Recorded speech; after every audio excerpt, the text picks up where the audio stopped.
Kwanza kabisa, Mheshimiwa Rais William Ruto, bado mimi ndio John Medhu, bado ni mimi, sijabadilika, bado ni yule John Medhu wa zamani.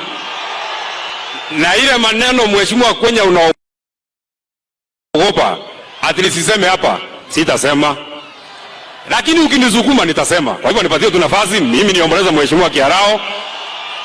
Kwa hivyo Mheshimiwa Rais, mimi nataka nikuambie nikiwa hapa, kwa sababu sijakuona kwa siku nyingi. Kwanza nikuambie mimi kama John Medhu, an adult of sound mind, senator wa kaunti ya Nyandarua, mimi ninakuheshimu sana, na kuheshimu kama rais wa Jamhuri ya Kenya, na kuheshimu kama amiri jeshi mkuu, na kuheshimu kama mzazi, kwa sababu watoto yako ni warika yangu.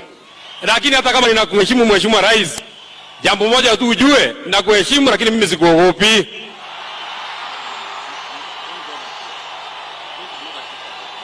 Na nimekubali. Sawa, nimekubali sana. It is important kusema mimi, hata unipige, hata univuruge, hata ufanye nini Mheshimiwa Kwenya, kwani senator hapa ni nani? Hata yeye Mheshimiwa